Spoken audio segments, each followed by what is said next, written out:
Bonjour à tous et à toutes. Aujourd'hui, je suis en présence de Dorine Derlin. Dorine, Oui. qui es-tu? Qui je suis? Ouais. Je suis une femme, avec tout ce que ça comporte. Je suis une mère, une épouse, une amie, et je suis aussi une professionnelle. Je suis hypnothérapeute, je suis doula, et j'ai à cœur d'accompagner les femmes de manière holistique, dans toute leur féminité, dans tout leur féminin. C'est complet. Merci. Merci Dorine. Ok, et dis-moi, c'est quoi tes activités concrètement dans ton quotidien? Dans mon quotidien, Ouais. Étant donné que je suis un peu couteau suisse, comme je l'ai dit, je fais plein de trucs différents. Voilà. J'accompagne plein de gens en hypnothérapie. Ça, c'est ce que je fais principalement. Donc, j'accompagne en hypnothérapie les enfants à partir de 6 ans, les adolescents, les femmes, les hommes. Et j'ai une petite spécialité pour les femmes enceintes. Pour les accompagner à la préparation à la naissance en utilisant l'hypnonatal. Ok, voilà. Super. Après, je fais d'autres choses. C'est l'autre forme du couteau suisse, c'est ça. Après, j'accompagne aussi des couples pendant leur grossesse, enfin pendant la grossesse en tout cas de la future maman. J'accompagne leur famille en tant que doula. Je les aide à trouver la manière qui leur convient le mieux pour préparer cette naissance, pour accueillir ce bébé qui va arriver. Et puis, je les écoute beaucoup, en fait. Voilà, je fais beaucoup ça. Après, je vais aussi rendre visite aux mamans qui ont accouché. J'en ai pas plein, mais souvent, voilà, j'essaie d'en avoir une ou deux à la fois, pas plus, pour pouvoir aller les voir. Donc je vais rendre visite aux mamans, je leur fais à manger, je les écoute, je les aide un petit peu dans leur quotidien, à s'organiser, etc. Et je les aiguille s'il y a besoin vers d'autres professionnels. Et puis, je fais aussi des tentes rouges, donc des cercles de femmes, dans lesquels j'accompagne les femmes aussi dans leur féminin, où je propose un espace de parole pour les femmes, un espace de transmission aussi pour les femmes, un espace d'écoute. Voilà. Je vais aussi proposer des cercles de femmes d'une autre manière dans l'année prochaine. Vraiment cercle de femmes, qui c'est encore un autre format. Voilà, et puis j'accompagne les femmes aussi à se connaître dans leur féminin, par rapport à leur cycle, par rapport à tout ça. Je masse aussi. Ouais. Je masse des femmes, pas les hommes. Je masse pas les hommes. Ni les enfants. Non, je masse pas les enfants. Par contre, je montre aux parents comment ils peuvent masser leurs enfants et leurs bébés. Super. Voilà, mais moi je masse pas les enfants. C'est eux, c'est leur donner confiance pour qu'eux massent leurs bébés. Et puis voilà, je propose des massages. Plusieurs massages différents pour les femmes, que ce soit des massages, simplement des massages bien-être. On n'est pas dans du massage thérapeutique, on est vraiment dans du massage bien-être. Et j'utilise aussi des massages dans des sortes de rituels qu'on a créés pour des passages vifs. Ok. Voilà. Ouais, mais c'est super intéressant. Merci Dorine. Ok, et ben moi là il y a une question qui me brûle les lèvres, c'est qu'est-ce qui t'amène aujourd'hui à proposer tout ça? C'est quoi l'histoire, ton histoire, qui t'amène aujourd'hui à proposer tout ce que tu proposes, toute cette richesse? Alors, mon histoire. Au départ, je suis éducatrice spécialisée. Alors, ça me remonte même à avant.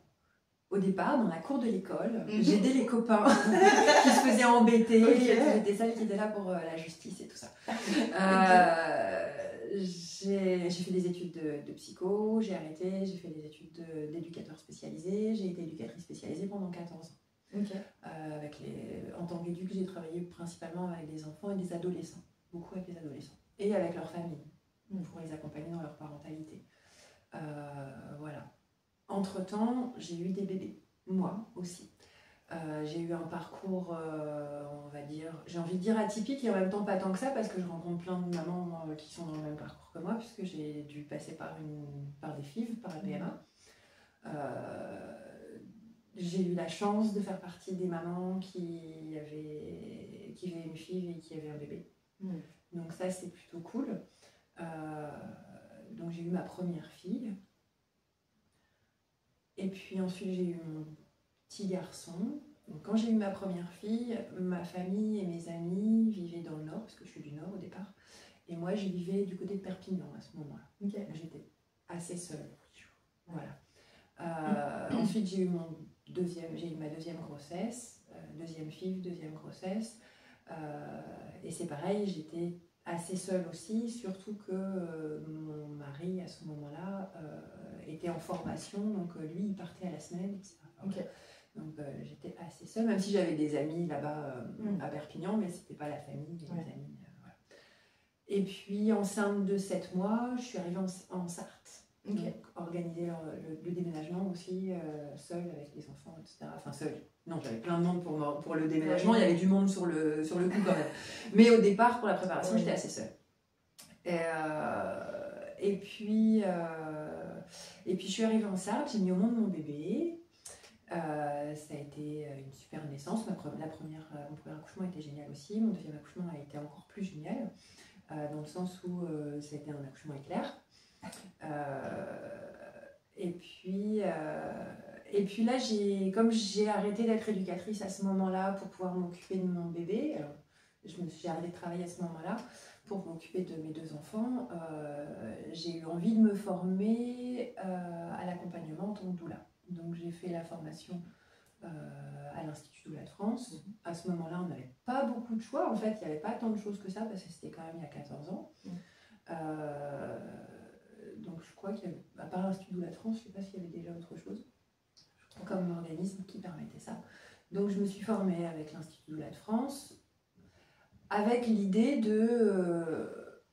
d'accompagner de temps en temps des parents, mais de reprendre mon travail d'éducatrice spécialisée. Ce que j'ai fait. Okay. Donc, quand mon fils a eu 2 ans, j'ai repris le travail. J'étais éducatrice et j'ai continué d'accompagner parce que je commençais déjà à accompagner un peu les parents. Donc j'ai continué à accompagner en tant que doula.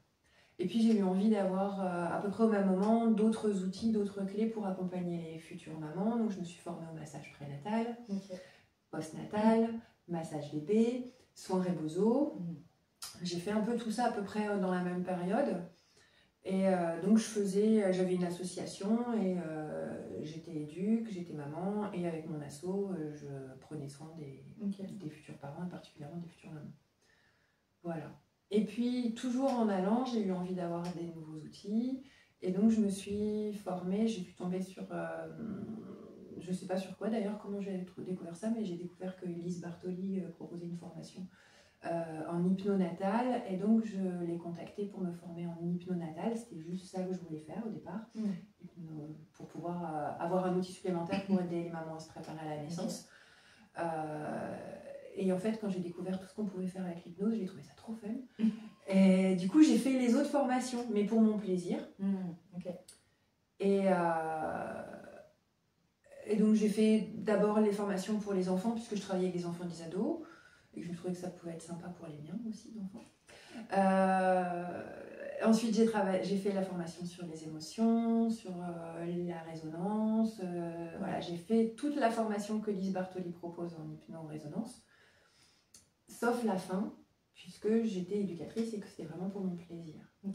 Et puis, en 2017, je crois que j'ai fait j'étais presque en burn-out, pas complètement, mais voilà, je travaillais beaucoup, je m'occupais beaucoup de la maison, j'étais doula en même temps, je faisais plein de choses différentes. Et puis l'institution, le social, ça commençait à être compliqué pour moi. Pas par rapport au public, mais plus par rapport à ce qu'il y avait autour. Ce qu'on nous demandait de faire, voilà, enfin, aux moyens qu'on avait ou qu'on n'avait pas, etc. Et je me suis retrouvée à un moment donné où j'ai décidé de faire une pause Et pendant ma pause, je me suis dit que c'était assez évident que j'avais envie de continuer d'accompagner plus particulièrement. Donc je me suis lancée à ouvrir mon cabinet en hypnothérapie. Voilà. Super. Et puis après, j'ai continué les formations et tout. Ok. Et nous sommes là. Voilà, et nous sommes là. Ok, waouh. Un sacré parcours en fait. Bah, c'est un parcours de vie. Ouais. Une chose en entraîne une autre. C'est clair. La vie. Ok. Maintenant, j'ai une autre question qui est quand tu te lèves le matin, c'est quoi les valeurs qui te boostent dans ta journée, qui te permettent d'être debout? Les valeurs qui me permettent d'être debout. Bouge tes fesses, faut y aller. Ça, c'est vraiment quand je me réveille. Hein. Les valeurs, c'est d'être là pour les autres, mais pour moi aussi.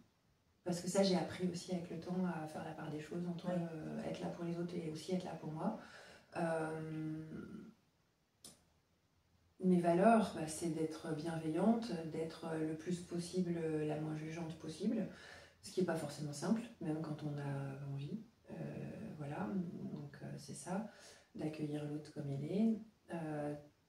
Ce qui fait que j'ai envie de me lever le matin au niveau pro, parce qu'au niveau perso, du coup, c'est accompagner mes enfants aussi dans leur vie, faire en sorte qu'ils puissent s'envoler, même si ça me fait mal, de leurs propres ailes à un moment donné. Ça, c'est au niveau perso, et au niveau pro, c'est d'essayer d'apporter un petit peu de joie et un petit peu de bonheur aux gens autour que je rencontre tous les jours. D'essayer de participer à leur... c'est ça en fait, participer à leur évolution. Parce que c'est pas moi qui fais, c'est eux qui font. Mais voilà, être là pour les aider à trouver leur petit bonheur à eux aussi. Voilà. Super. Ok. Et donc tout à l'heure, on parlait du cadre pro. Ouais. Est-ce que tu as envie d'ajouter quelque chose sur ton cadre pro, rien qu'à toi? Mon cadre pro. Alors ça va être la bienveillance, ça va être le non-jugement. Ça va être... je pense que ça va aussi être m'écouter moi et de sentir quand c'est plus possible. Parce que ça, c'est quelque chose que j'ai travaillé au fil des années, parce que c'était pas le cas il y a 14 ans, par exemple. Je pense que je l'avais en tête, mais je le faisais pas forcément. Par exemple, maintenant, je vais plus... Je parle du trajet, par exemple, pendant les accompagnements en doula. On en parlait tout à l'heure, c'est pour ça. Je vais plus faire 2h30 de route aller, 2h30 de route retour pour un rendez-vous de 2 heures avec une maman, même si j'ai beaucoup aimé accompagner cette maman qui était loin de chez moi parce qu'elle ne savait pas vers qui se tourner à ce moment-là. Mais je pense que je le ferai plus, donc je pense que j'ai des limites au niveau de mon cadre, il y a les limites géographiques qui se mettent en place. Qu'est-ce qu'il y a comme cadre pro aussi? Être vigilante à vraiment ne pas rentrer, alors même si je rentre dans l'intimité des gens, que ce soit en hypnothérapie parce qu'ils me racontent leur vie, je connais la vie des gens, que ce soit en tant que doula, c'est ne pas, je suis pas leur amie non plus en fait, même s'il y a des liens très forts qui se créent. J'ai des mamans que j'ai accompagnées, si c'est des copines en fait. Non, je dis n'importe quoi parce que j'ai des mamans qui sont devenues des copines. Mais en tout cas, c'est pas moi qui m'impose, c'est la vie qui fait que. C'est les rencontres, c'est les choses comme ça. Mais c'est ne pas rentrer dans le... être en capacité de les lâcher en fait. Oui. Voilà, c'est ça. C'était là que je voulais en venir, je pense. C'est un peu compliqué, hein, je dis n'importe quoi un peu. Non, je trouve ça assez clair. C'est ça, je chemine en même temps que je parle, il y a le chemin qui se fait. En fait, je pense que le cadre que j'avais en tant qu'éducatrice, il est là, je le garde aussi, parce que je suis toujours éduque aussi. Et pour moi, éduquer, c'est accompagner. Accompagner, c'est donner la main aux gens pendant une période de leur vie et leur permettre de continuer leur vie, en fait. C'est pas les rendre dépendants. Donc c'est ça, je pense qu'il y a ça aussi, c'est être vigilant par rapport à ça. Les gens qui viennent me voir en disant c'est trop longtemps qu'on ne s'est pas vu, c'est pas normal. Là, je me dis non, en effet, c'est pas normal. Normalement, vous devriez pouvoir attendre. Donc, que ce soit pour n'importe quoi, donc tout ce que je propose. Donc, c'est ça, c'est pour pouvoir accepter et les amener à vivre leur vie à eux. Ça, je pense que c'est un truc important pour moi. Super. Je sais pas si. C'est super. C'était ça.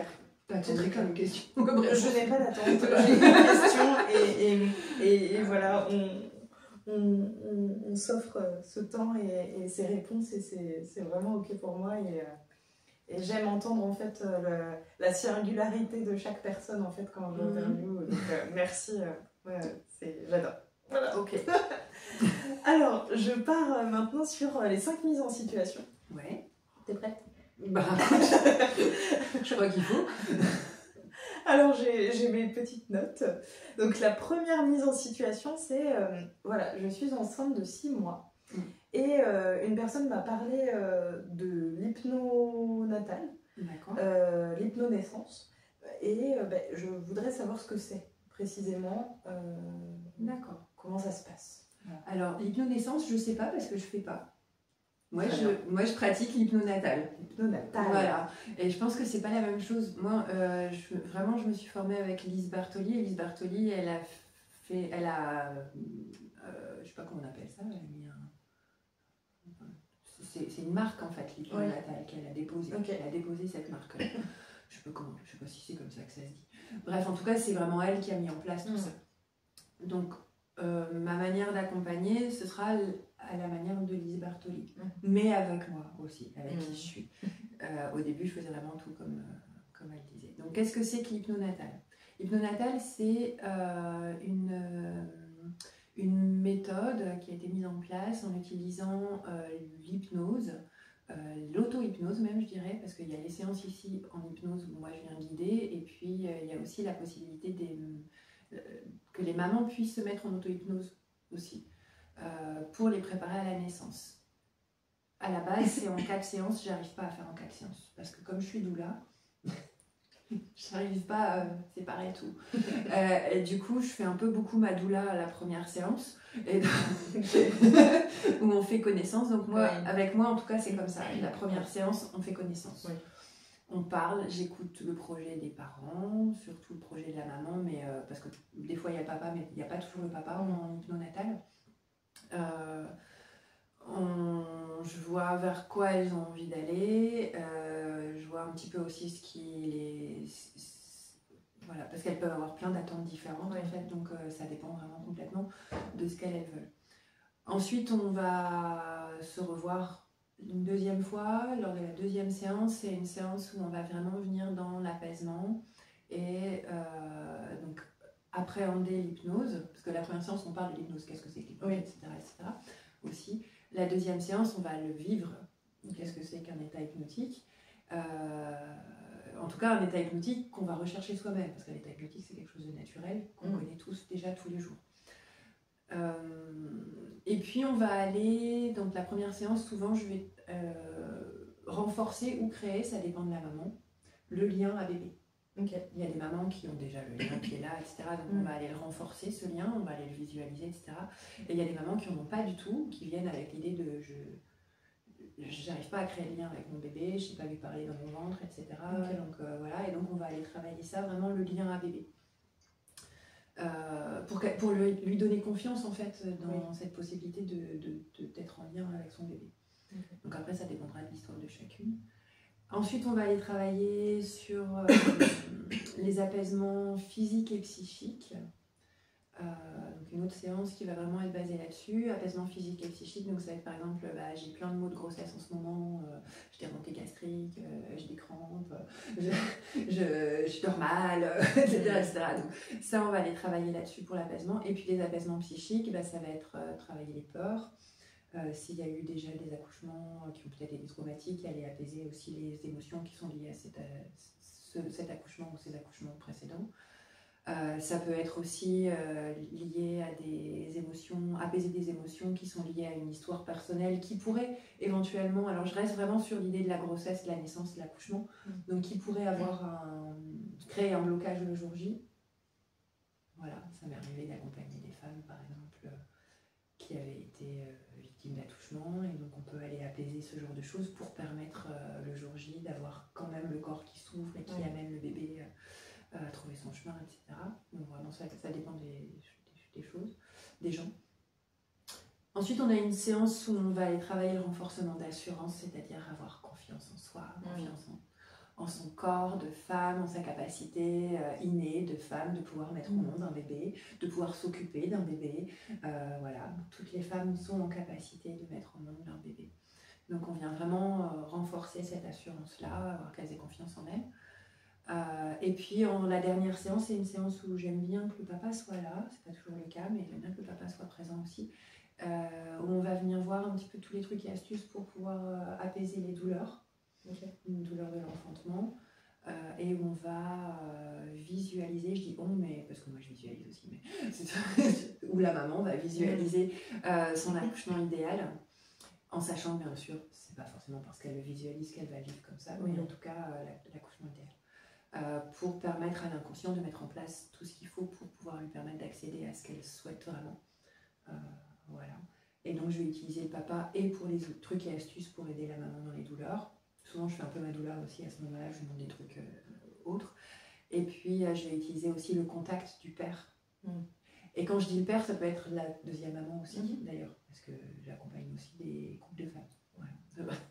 J'ai jamais accompagné de couples de papas parce qu'ils sont pas enceintes. Mais en hypnonatal, en tout cas. Voilà. Voilà pour l'hypnonatal. Très clair. Ok, merci. Alors, deuxième mise en situation. Je suis enceinte de 4 mois. J'ai un gros désir, voilà, mon accouchement de rêve, c'est d'accoucher chez moi. Et donc, c'est bon, j'ai trouvé une sage-femme qui sera là le jour J, qui s'est engagée. Et donc, j'ai aussi envie d'avoir une doula. Ma sage-femme m'a parlé d'avoir une doula avec nous. Mais je voudrais savoir quel est le rôle précis de la doula le jour J. Comment la doula vient soutenir? Ok, j'allais dire soutenir. Soutenir, puisque c'est le rôle de la doula. Et comment elle va soutenir? Pareil, ça dépendra en fait des couples. Complètement. Parce qu'on vient s'adapter aux couples, on vient s'adapter à leurs demandes, on vient s'adapter à leurs besoins. Vraiment que pour le jour J du coup. Le jour J, alors j'essaie de me remémorer du coup des accouchements, les derniers, comment ça s'est passé. Le jour J, ça va être souvent je vais être là pour rassurer le papa. Rassurer? Ouais. Je me rends compte que souvent ma présence peut rassurer le papa, de savoir qu'il y a un relais qui se fait, etc. Ça peut les aider. Je suis en train de réfléchir à comment ça s'est passé du coup. Qu'est-ce que je viens faire? Je viens parler à la maman, la laisser dans sa bulle, lui permettre de revenir dans sa bulle. Des fois, je suis là aussi pour amener le papa à prendre pleinement sa place. Même si souvent à la maison, ils le prennent beaucoup plus facilement, mais ça arrive parfois qu'ils n'y arrivent pas non plus à prendre pleinement leur place. Donc je suis là aussi pour les rassurer, leur donner confiance à eux aussi dans la place qu'ils ont à prendre. Je viens masser, je masse beaucoup les mamans. Je peux proposer parfois en concertation avec la sage-femme des choses, modifier les positions, etc. Je peux aussi être là pour écouter la sage-femme, la soutenir, elle aussi.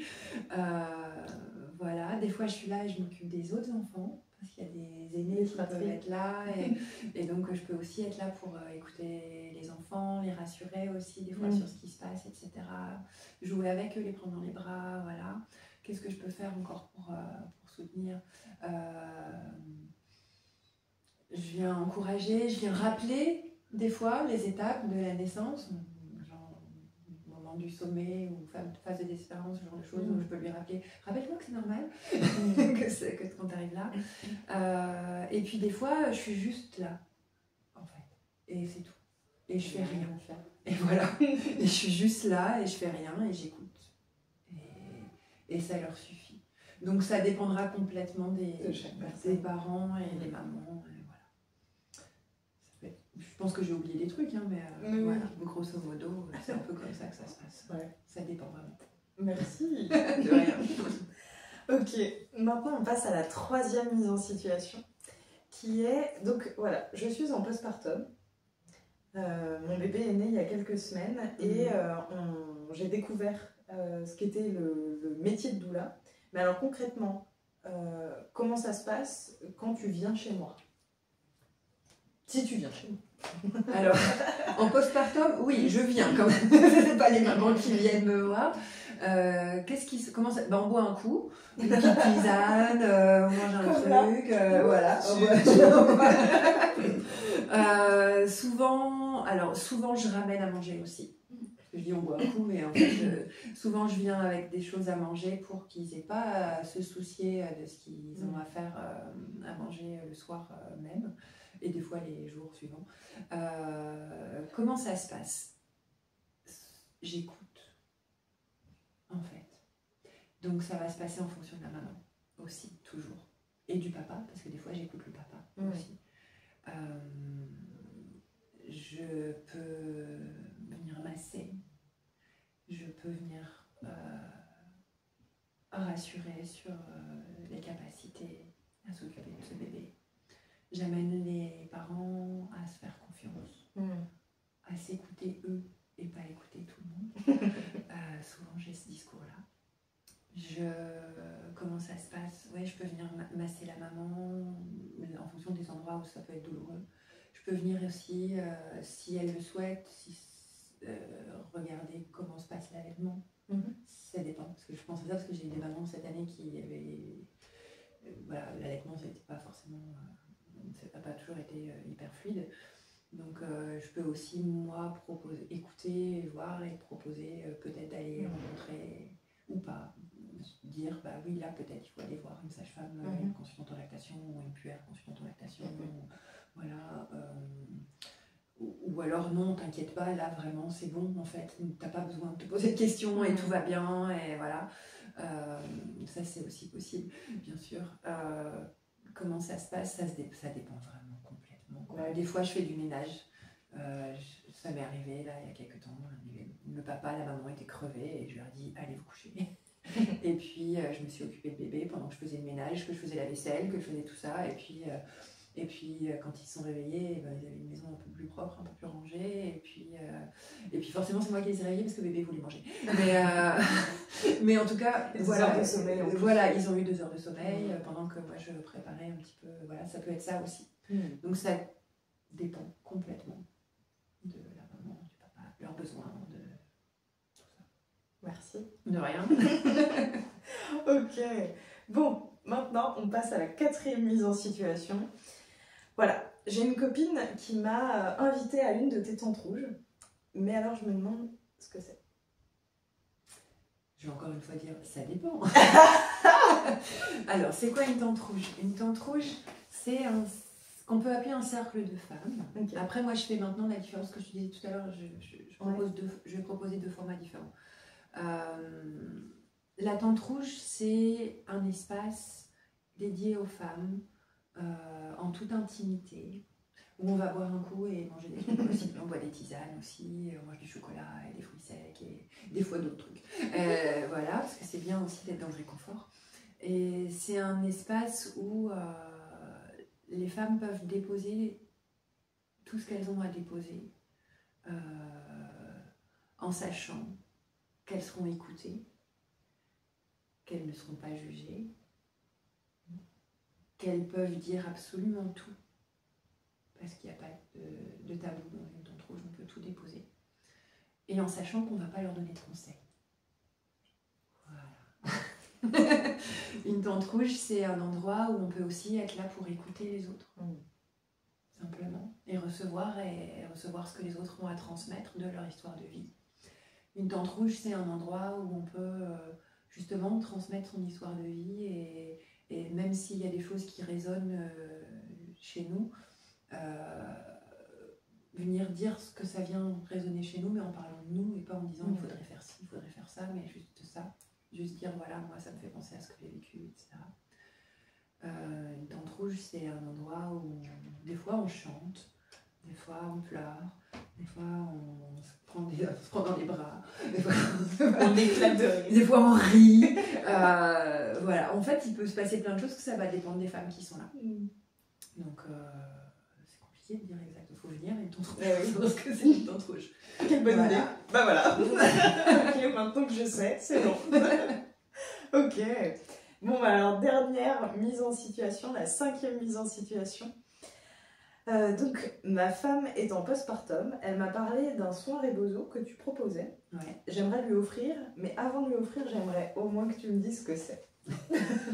C'est un truc secret entre femmes. Ah Et du coup, les hommes peuvent pas savoir. Non, c'est quoi un soin Rebozo? Au départ, c'est un soin donc, dans le postpartum. On reste vraiment dans le postpartum. Ok. Parce que ça peut aussi être un soin qui peut être pour les femmes dans d'autres moments de leur vie. Mais dans tous les cas, c'est un soin qui est... Alors, comment dire? Faut que je choisisse les bons mots. C'est issu d'un soin postpartum traditionnel mexicain. Mais bien entendu, ce qu'on va proposer ici, ça n'est pas le soin postpartum traditionnel mexicain. D'accord? On n'est pas au Mexique, on n'est pas mexicaine. Et, voilà. Par contre, on va essayer de recréer quelque chose de ritualisé. C'est vraiment une idée de rituel pour aider la femme qui vient d'enfanter à fermer cette grossesse et à s'ouvrir vers la mère, la nouvelle mère qu'elle est devenue. Parce que c'est la mère ou la nouvelle, parce qu'on devient mère à chaque fois qu'on enfante. Comment ça se passe? On va accueillir la femme dans un espace intime. On boit des tisanes, on mange des trucs sympas. C'est souvent le cas, hein, du coup. On va l'écouter. Donc on est 2. Ok. Je ne suis pas seule. Deux doulas. Rebozo. On est 2 doulas. Ok. Moi, je propose ça avec Émilie, qui est doula aussi, et Marie, qui est doula aussi. Souvent, on va l'écouter sur sa grossesse, sa naissance, sa naissance, pas sa naissance, mais la naissance, l'accouchement. On va recevoir ce qu'elle a à dire par rapport à ça. Donc voilà, ça dépendra aussi de la femme, de ce qu'elle a vécu, de son histoire. Et puis ensuite, on va démarrer enfin là, on a déjà démarré, mais on va vraiment démarrer le soin rituel par un massage. Moi, j'aime bien commencer avec un chant en tambour, chose comme ça, pour vraiment acter le début du rituel. On va la masser à 4 mains, donc toutes les 2, Émilie, mon mari et moi, on va venir masser la femme pendant 1 heure. On va venir honorer son corps qui a donné naissance. On va venir lui redonner les sensations dans les limites de son corps qui a subi pas mal de choses. On va faire monter son corps en température aussi, parce qu'il y a une tisane qui permet de faire monter en température. C'est pas pour rien non plus, du coup. C'est pas n'importe quelle tisane, du coup, à ce moment-là. Et puis le massage va aider à faire monter le corps en température aussi, pour aider à l'eau nos toxines, tout ça, de s'évacuer. Physiquement, et puis aussi au niveau de l'énergie, au niveau du spirituel, au niveau de tout ça, du symbolisme. On vient évacuer ce qui est passé pour pouvoir s'ouvrir à quelque chose de nouveau. Pour continuer dans cette idée-là, on va lui proposer un temps en hammam ou en bain, si c'est à la maison, si c'est à domicile et que les femmes préfèrent avoir un bain chaud, elles vont être dans un bain avec une infusion de plantes, etc. Souvent, quand c'est ici, c'est le hammam. J'ai un hammam portatif qui voilà, tout petit, qui fait bien son job et qui permet à la femme d'être dans ce bain de vapeur et continuer à éliminer. Elle peut méditer pendant ce temps-là aussi. On peut être avec elle ou à côté d'elle ou la laisser seule, ça dépend. Ensuite, il y a un temps d'enveloppement. On vient l'envelopper dans des couvertures, continuer à faire monter en température le corps. Et ça permet aussi de plus en plus de se centrer sur soi. Il y a cette idée d'être contenu dans les couvertures. Et on va terminer par le resserrage du corps en 7 points avec l'écharpe traditionnelle Rebozo. Je vais en avoir une là. C'est bon? Ah oui. C'est pas avec celle-là que je fais parce que ça c'est l'écharpe de naissance. Mais moi j'ai des écharpes pour tout. Moi. Je dirais, ça c'est l'écharpe que j'utilise pour les naissances. Mais c'est des écharpes comme ça, voilà, qui sont tissées de manière particulière avec. Elles sont reconnaissables. Voilà, qui sont reconnaissables avec un rang très serré, un rang lâche, un rang très serré, un rang lâche. Voilà, au Mexique, il y a les petites franges aussi. Au Mexique, ils disent que c'est quand on vient se faire caresser par les franges, c'est les caresses des ancêtres. C'est tissé en conscience. Ces écharpes sont tissées en conscience. Et ces écharpes ont la particularité, comme beaucoup d'écharpes de portage aussi, de bien envelopper en fait le corps. Elles ont la bonne dimension, le bon tissage qui vient vraiment envelopper le corps. Et on va pouvoir venir bien envelopper et serrer les 7 points du corps, donc de la tête jusqu'aux pieds. En étant à l'écoute de la femme dans ce qu'elle souhaite. Voilà, il y a des femmes qui aiment être très serrées, d'autres non. Et ce resserrage-là du corps va aider déjà par exemple au niveau du bassin qui s'est vraiment ouvert pendant la naissance, ça va vraiment l'aider à se resserrer, se remettre. Mais ça a aussi toujours cette dimension de rituel, où on vient se centrer, être vraiment contenu à l'intérieur de soi, et ensuite vraiment être relâché doucement pour pouvoir s'ouvrir à ce qui nous attend. Voilà. Je pense que... Je m'y croyais là. C'est vrai, bah bien. Ok, bon, et ben ça y est, les mises en situation sont terminées. Okay. Et maintenant, j'ai envie de te poser la question de, voilà, si tu avais 3 choses à dire aux personnes qui nous écoutent ou nous regardent, les 3 petits tips, les 3 petits conseils, les 3 petites choses pépites que tu aimerais leur dire. Pépites. J'ai peur que ce soit banal, les pépites, tu vois. Les pépites. Fais-toi confiance. Ouais. Super. Tu peux le faire. Ok. Appelle-moi. Ok, c'est parti.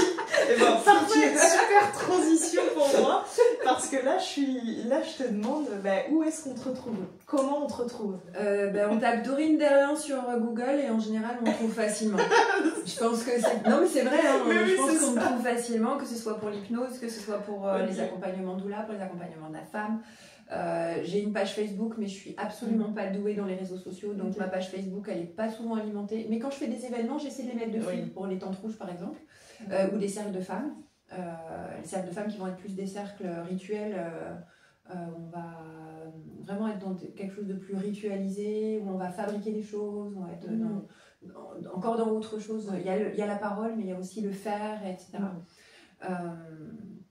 Et puis pareil pour les massages, je pense qu'on peut me trouver pour tout en fait. On tape Super. Dorine Derlin, mon prénom. Voilà, et puis on peut trouver et mon site, et ma page Facebook, et Instagram, où franchement il n'y a pas grand chose dessus non plus. Un jour peut-être ça m'intéressera de me former à ça, mais pour l'instant j'y arrive pas. Voilà, mais sinon il faut m'appeler, c'est tout. Parfait. Sur internet, on trouve mon numéro de téléphone. Top, merci. Voilà. Ok, maintenant, c'est le petit moment où je te propose de dire le mot de la fin. D'accord. Et donc, le mot de la fin, c'est un peu comme quand on est sur un quai de gare et on va dire au revoir à la personne et puis le train est en train de partir là. Et donc, l'idée, c'est de dire juste un seul mot pour que les personnes repartent avec ce mot. Pendant que moi, je suis en train de couper tout doucement. Un seul mot. Oui, mais c'est qui la personne? Ça dépend des gens. Les personnes qui nous regardent. Un seul mot. Un seul mot? Ouais, un seul. Qu'est-ce que je peux dire? À bientôt. À bientôt. À bientôt.